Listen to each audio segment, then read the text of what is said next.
আমাদের যা হলো আজকের এই কাউন্সিলের মাধ্যমে আমরা খুব দ্রুত সংস্কার শেষ করে আমরা নির্বাচন চাই এবং এই নির্বাচনের মাধ্যমে আমরা আশা করি ইনশাআল্লাহ জনগণের ভোটে বিএনপি ক্ষমতায় আসবে এবং এই জাতীয় নির্বাচনের আগেই কোনো ধরনের ষড়যন্ত্র অনেক গোষ্ঠী ষড়যন্ত্র করছে স্থানীয় নির্বাচন নিয়ে। আমরা এদেশের জনগণ স্থানীয় নির্বাচন চায় না, এখন চায় জাতীয় নির্বাচন দ্রুত দেওয়া হোক। আমরা সেই দাবি এবং কিভাবে রাষ্ট্র সংস্কার হবে বা আগামী দিনে বিএনপি ক্ষমতায় আসলে জনগণের ভোটে দেশ কীভাবে পরিচালিত হবে সেই বিস্তারিত বিষয় নিয়ে আজকে আমাদের মূলত এই কর্মশালা আলোচনা হচ্ছে।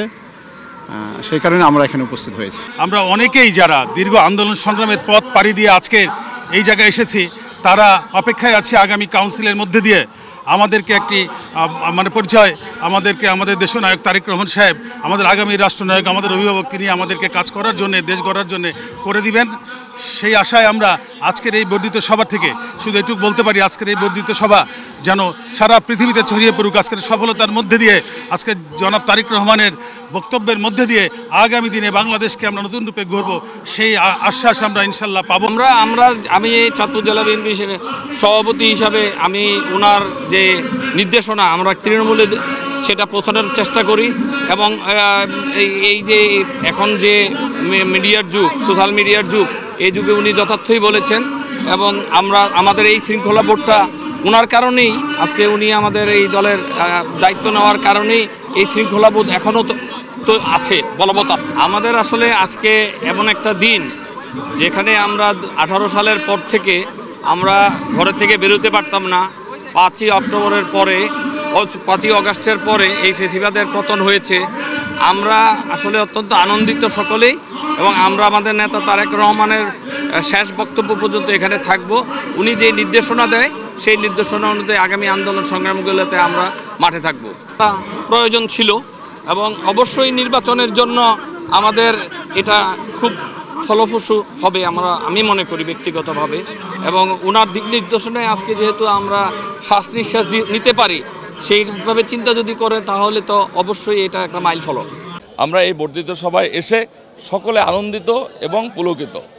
এই যে ষড়যন্ত্র চলছে, ভারপ্রাপ্ত চেয়ারম্যান আমাদের যে কঠিন ইস্পাতের কথা বলেছে, আমরা মোড়লগঞ্জ শরণখোলায় আরও কঠিনতর করার চেষ্টা করব। আজকে আমরা আরও অতি উৎসাহী হয়েছি যে আমাদের মা দেশনেত্রী বেগম খালেদা জিয়া আমাদের সাথে সরাসরি কথা বলতে পেরেছে। আমরা ভারপ্রাপ্ত চেয়ারম্যানের যে নির্দেশনামূলক বক্তব্য, সে কিন্তু আমাদের মাঠে থাকতে বলছে এবং নির্বাচনের প্রস্তুতি নিতে বলছে। আমরা ইতিমধ্যে নির্বাচনের প্রস্তুতি শেষ করেছি এবং আমার নির্বাচনী এলাকায় প্রত্যেকটি ইউনিয়নে, ইভেন এই যে ফিরোজবাড়ি এলাকা বহরবনিয়াও আমরা 3-4টা ইতিমধ্যে মিটিং করেছি, 31 দফার কার্যক্রম করেছি। আমাদের নেতৃবৃন্দ আমরা ঐক্য এবং এককভাবে মোড়লগঞ্জ শরণখোলায় আছি। মোট কথা আমরা ভারপ্রাপ্ত চেয়ারম্যানের সকল হুকুম আগাম যা আছে আমরা মেনেই দলকে আরও বেগবান করব। আমাদের পার্টির চেয়ারপারসন দেশনেত্রী বেগম খালেদা জিয়া, আমাদের পার্টির ভারপ্রাপ্ত চেয়ারম্যান তারেক রহমান পরিষ্কারভাবে বলেছেন, গত 16 বছরের ফ্যাসিস্ট পার্শ্ববর্তী রাষ্ট্রে বসে আজকে দেশে গণতন্ত্রের বিরুদ্ধে, মানুষের ভোটের অধিকার আদায়ের যে আন্দোলন, সেই ভোটের অধিকারের বিরুদ্ধে, ইসলামী মৌলবোধের বিরুদ্ধে, স্বাধীনতার সার্বভৌমত্বের বিরুদ্ধে আজকে নতুন করে চক্রান্ত ষড়যন্ত্র করছে। তাই সবাইকে ঐক্যবদ্ধ থাকতে হবে। বাংলাদেশের সদস্য প্রতিটি নাগরিককে, বিশেষ করে বিএনপি পরিবারের প্রতিটি নেতাকর্মী, জাতীয়তাবাদী শক্তির প্রতিটি নেতাকর্মীকে আজকে এই চক্রান্ত ষড়যন্ত্রের বিরুদ্ধে ঐক্যবদ্ধ থেকে মানুষের ভোটের অধিকার প্রতিষ্ঠা করতে হবে, স্বাধীনতার সার্বভৌমত্ব অক্ষুণ্ণ রাখতে হবে, ইসলামী মূলবোধ আজকে আমাদের প্রতিষ্ঠা করতে হবে। এটাই হলো আজকের দিনে মূল মেসেজ, মূল নির্দেশ। আমরা বিশ্বাস করে 5ই আগস্টের পর থেকে কিন্তু বিএনপি পরিবারের প্রতিটি নেতাকর্মী মাঠে আছে। মাঠে থেকে আজকে তারেক রহমান যে নির্দেশ দিয়েছেন, আমাদের দেশনেত্রী বেগম খালেদা জিয়া দিয়েছেন, আমরা রাজপথে থেকে, মাঠে থেকে সেই নির্দেশ ইনশাল্লাহ আমরা পালন করব।